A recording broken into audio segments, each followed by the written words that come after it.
Search कीजिए मेरा channel सनातन ज्ञान मंथन और सब्सक्राइब बटन और नोटिफिकेशन बेल को ऑन करना ना भूलें। इससे आपको हमारे चैनल से जुड़े सभी नए अपडेट मिलते रहेंगे।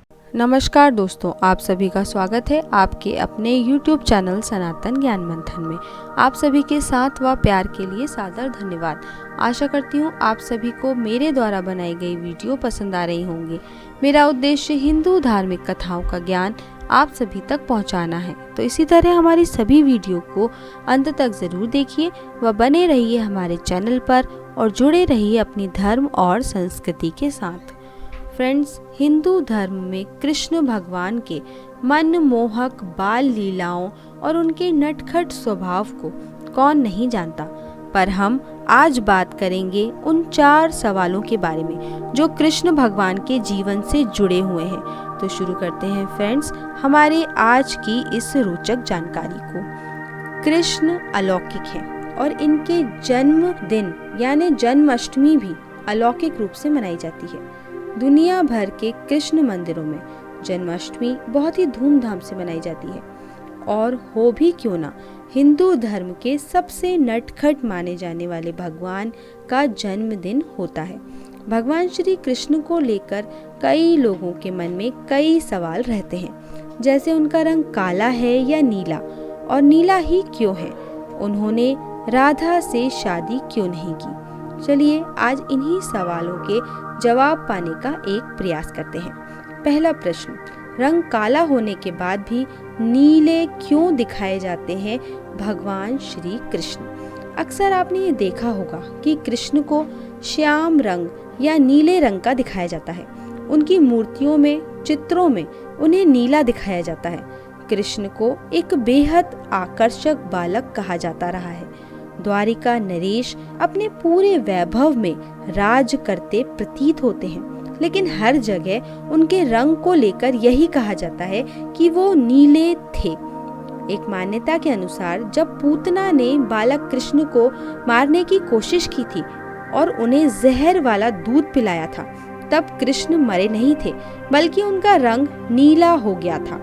एक और मान्यता के अनुसार कृष्ण का रंग नीला बाद में पड़ा जब वो 5 सिर वाले नाग कालिया को मारने के लिए यमुना में कूद गए थे। कालिया के जहर से उनका रंग नीला पड़ गया।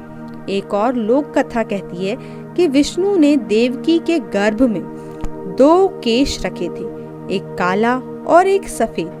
देवकी की कोख में रखा था, एक बाल शक्ति से रोहिणी की कोख में चला गया। इसलिए भले ही केश काला था, लेकिन वो देवी होने के कारण नीला दिखाई देता था और इसलिए कृष्ण नीले दिखाई दिए।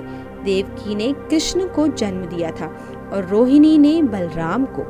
संस्कृत शब्द कृष्णा का मतलब है काला या गहरा, और कुछ लोग इसे आकर्षक भी कहते हैं। कुछ ये मानते हैं कि कृष्ण का रंग नहीं बल्कि उनकी आभा या प्रभा मंडल है। एक और मान्यता कहती है कि यह रंग पानी या फिर विशाल सागर के बारे में बताता है, और यही कारण है कि कृष्ण का रंग नीला दिखाया जाता है। दूसरा प्रश्न, कृष्ण ने राधा से शादी क्यों नहीं की। सबसे ज्यादा जो चर्चित सवाल है वो यह है कि आखिर कृष्ण ने राधा से शादी क्यों नहीं की। वो राधा जी से इतना प्यार करते थे, फिर ऐसा क्यों हुआ। कृष्ण राधा को सिर्फ 10 साल की उम्र तक ही जानते थे। पुराण कहते हैं कि उसके बाद कृष्ण वृंदावन छोड़कर चले गए थे।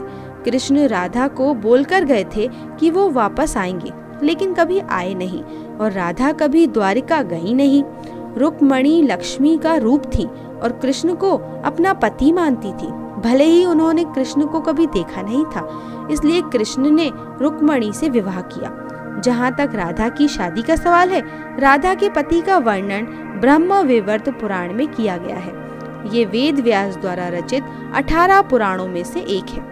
राधा की शादी के बारे में भी अलग अलग कहानियां प्रचलित हैं। कुछ के अनुसार राधा की शादी अनय से हुई थी। अनय भी वृंदावन निवासी थे और राधा और अनय की शादी ब्रह्मा की एक परीक्षा के बाद हुई थी। एक दूसरी कहानी के अनुसार असल में राधा की शादी हुई ही नहीं थी। ब्रह्मवैवर्त पुराण के अनुसार राधा अपने घर को छोड़ते समय अपनी परछाई घर पर माँ कीर्ति के साथ छोड़ गई थी। छाया राधा की शादी रयान गोपा यशोदा के भाई से हुई थी और अनय से नहीं। इसीलिए यह भी कहा जाता है कि राधा रिश्ते में श्री कृष्ण की मामी लगती थी। इनकी शादी साकेत गांव में हुई थी जो बरसाने और नंद गांव के बीच स्थित था। यानी राधा ने अपना शादीशुदा जीवन अच्छे से व्यतीत किया, भले ही मन से वह कृष्ण से ही जुड़ी थी। तीसरा प्रश्न, आखिर इतनी गोपियां क्यों? कृष्ण को लेकर एक सवाल पूछा हमेशा ही जाता है, आखिर इतनी गोपियां क्यों? कृष्ण के पास इतनी गोपियां थी क्योंकि गोपियां कृष्ण की भक्ति के कारण परमात्मा में लीन होना चाहती थीं। कई लोक कथाओं में इन गोपियों को जीवात्मा भी कहा गया है जो परमात्मा से मिलना चाहती थीं। रास लीला को भी लोग गलत तरह से देखते हैं और इसे भी एक देवी घटना ही मानना चाहिए। चौथा प्रश्न, आखिर कृष्ण ने अर्जुन से निहत्थे कर्ण को मारने को क्यों कहा? महाभारत के युद्ध में कृष्ण की दो अहम भूमिकाएं थीं। पहली यह कि उन्हें पांडवों को जीत तक पहुंचाना था और दूसरा यह कि महाभारत के युद्ध जल्दी खत्म करना था। दोनों में से कोई भी पक्ष ठीक से युद्ध नहीं कर रहा था और कहीं ना कहीं नियम तोड़े जा रहे थे। इसलिए कृष्ण ने अर्जुन से कहा कि वह कर्ण को मार दे। ऐसा करके कृष्ण ने अर्जुन का अहंकार भी खत्म कर दिया। अर्जुन चाहते थे कि वे लोगों के बीच बहुत बड़े योद्धा के रूप में जाने जाएं और निहत्थे कर्ण को मारकर उनका यह सपना चूर चूर हो गया। महाभारत का युद्ध जल्दी खत्म करने के लिए यह किया गया। यह कर्ण कभी नहीं कर सकते थे। कर्ण लोगों के बीच महान कहलाते थे और वो कभी अपनी महान योद्धा बनने की इच्छा त्याग नहीं सकते थे। दूसरा कारण यह भी है कि कर्ण युद्ध में अपने जीवन को वैभव के साथ अंत करना चाहते थे। कुरुक्षेत्र की लड़ाई से बेहतर और कोई रास्ता नहीं हो सकता था। तो इस तरह प्रभु श्री कृष्ण के बारे में लोगों द्वारा कई सवाल पूछे जाते हैं। उनमें से आज इन 4 विशेष सवालों पे हमने चर्चा की। तो दोस्तों, इस वीडियो को लेकर आपकी क्या राय है हमें नीचे कमेंट करके जरूर बताएं। और अगर आपको हमारी आज की वीडियो पसंद आई हो तो इसे लाइक करें और ज्यादा से ज्यादा लोगों तक शेयर करें। और ऐसी ही और भी धार्मिक कथाओं के लिए सब्सक्राइब करें हमारे YouTube चैनल सनातन ज्ञान मंथन को और Facebook पर फॉलो करें हमारे पेज को। धन्यवाद दोस्तों।